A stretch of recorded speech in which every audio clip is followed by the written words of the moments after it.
And we're back now with more of our panel. Andrew Sullivan said a couple of things that you might want to respond to. Yes. First of all, I don't think we're a Christian nation. To me, the idea of a Christian nation is odd as an evangelical Christian, because a country can't be redeemed. I think we're a country that was founded on Judeo-Christian values in an attempt to meld those with Enlightenment ideas of self-government. And we have a nation that is based upon Judeo-Christian values, but it's not a Christian nation and shouldn't be a Christian nation. And concerning what Andrew said, you know, most of the involvement of evangelicals in the public realm has been defensive. It wasn't offensive. We did make abortion on demand legal in every state in the country and strike down those laws against abortion in all 50 states. We didn't seek to erode the expression in the public square by people of faith. And the Republican Party is not the only party that tries to claim God for themselves. I was at the National Prayer Breakfast when President Obama said that God was for universal health care and was for his program, and Nancy Pelosi said Jesus supported her program in the House, and Bill Clinton mentioned God and Jesus Christ more every year he was president than George W. Bush did any year he was president, and his references to God and Jesus went up 3 times during election years. So please, let's stop the hypocrisy of one party being welded to one religious. The religious left, the religious left is the Democratic Party at prayer. Oh, please. First of all, my piece criticizes President Obama for precisely that thing.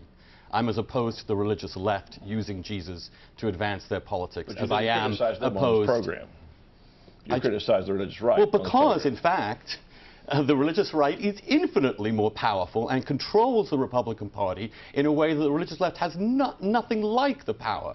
And as you know, religious churches are key parts of political campaigns.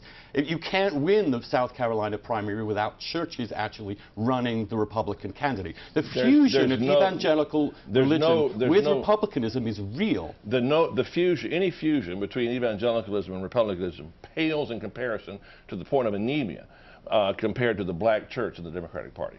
Let me go to Rabbi Wolpe. Where do you weigh in on what you've just heard here, Rabbi?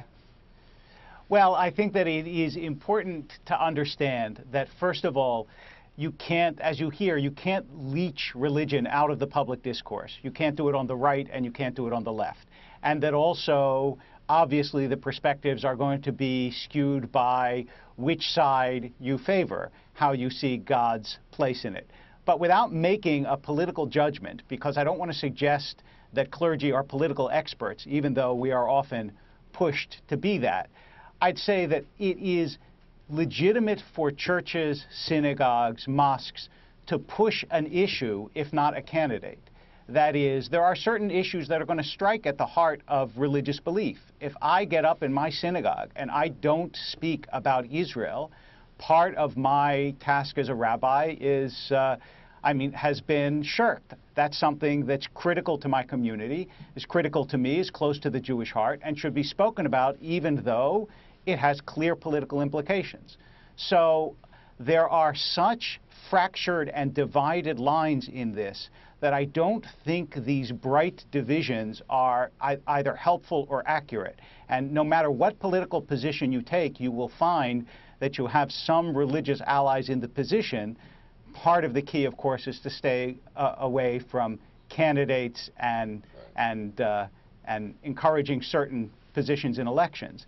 But if you believe, you believe things. And if you believe things, you want to see them enacted in the world. Reverend Cortes, is there too much religion or not enough in politics? I think the question is not even a valid question. In a democracy, everybody has a right to choose for themselves what will lead them, what will be their lead, whether it be religion, atheism, environment, whatever issue you want to be your leader, whatever issues inform you, whatever you want to organize under, you organize under. Now, some folks prefer that one group not organize in certain ways, but that's just their preference. As a citizen, I have a right to do as I choose. And one of the conversations that we're having is, Andrew stated that the right, the religious evangelicals are part of of only one denomination, of one of the Republican Party, and that is not true.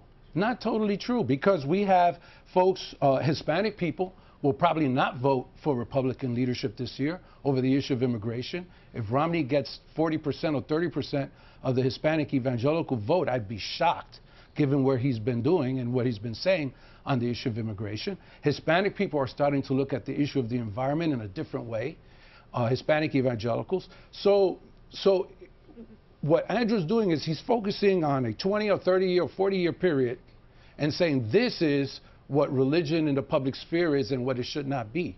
But I think you really need to look at the broader range and look at the entire history of this country. Were black ministers wrong to lead the civil rights? Were black ministers wrong, or African American ministers wrong, to get on their pulpits and say, don't vote for this individual because they're opposed to us? I don't think so. I think they had that right. They didn't say that. They did what Jesus did, which is they put Christianity in the public square by their personal example, just by living the life of Jesus.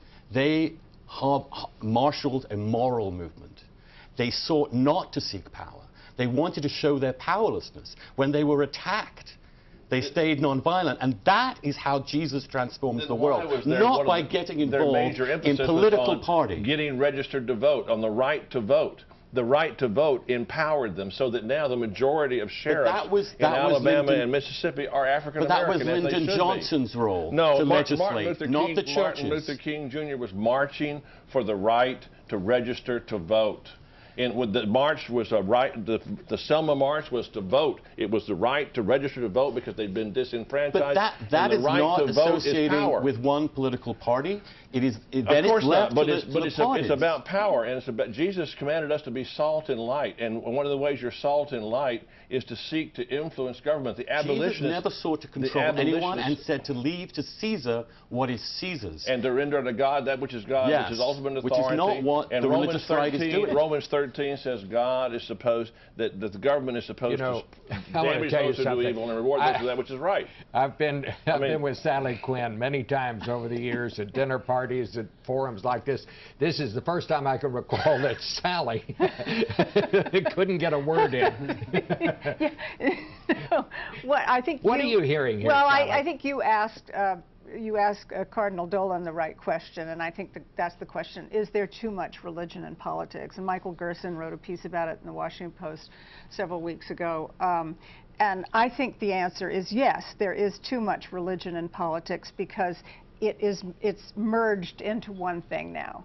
And I agree with everyone that if you are a person of faith, then you derive your morals and your values and your ethics from that faith. You can't separate that out. But what you can do is not use your religion as a way to influence politics and political issues. I think there's just what's happened is there's just an enormous amount of hypocrisy, not just on the right, but on the left too. Where people see that religion is an issue where they can get votes, and so they play on it. And that's what I think is the real problem here, is that I think everybody ought to step back. I mean, you know, I think the expression WWJD, what would Jesus do, is very apt here. As Andrew was pointing out, I don't think that if Jesus were running for office, he would be up there, you know, waving the flag and saying, I'm this and I'm that, and vote for me because of this reason. He was asked to run for office and refused. He wouldn't run for office. Right, well, exactly, okay. But what I'm saying is that I think that this is not the way it should be, and that people of faith should not use their faith for cynical reasons. Let me let the rabbi in on this too. Rabbi? Thank you. I'm not going to weigh in on what Jesus would do, but I do want to say this, which is there's a certain sort of instant impression test that you can use with preachers. There are some people in the clergy who, when you see them, your first association is political. That's a right-wing preacher. That's a left-wing preacher. That seems to me to suggest that the person is over-identified with political causes. Your first reaction should be, this person is preaching Christianity, Judaism, whatever the religion is. Yes, they have certain political tendencies because it's extremely difficult to avoid in a world in which so much has been politicized. But if your first association with somebody is where they stand on the political spectrum, then that's a leakage of politics into the pulpit that seems to me unhealthy. Let me ask Mr. Land this, since we're talking about this. Rick Santorum, of course, brought the social issues into this campaign. People are saying now that maybe he ought to get out of this race. I know you talked to him. If he asked you, what would you tell him right now? Well, first of all, I disagree with him about Kennedy's speech. I've listened to Kennedy's speech 10 times. I've read it about 30 times, and he doesn't understand what Kennedy was saying in the speech. Timothy Dolan had it right. He was saying that there should be a role, but it shouldn't be an institutional role. Rick's a good friend. I like Rick a lot. He's a I saw a report that said that he's remarkably consistent over the years in his speeches. Well, that's because he's coming from a worldview, and his speeches come out of that worldview. I think he's done a remarkable job on a shoestring budget. He has resurrected a political career that was dormant. And as his friend, I would say to him, you ought to seriously consider leaving the race now. In 8 years, he'll be 3 years younger than Romney is now. But running for president is a very personal decision. When to get out is a very personal decision, and he's going to have to make that. All right. Well, I could go on with this all Easter day, but we seem to have run out of time here. Thank you all for a very fascinating, but also, to me, a very enlightening discussion.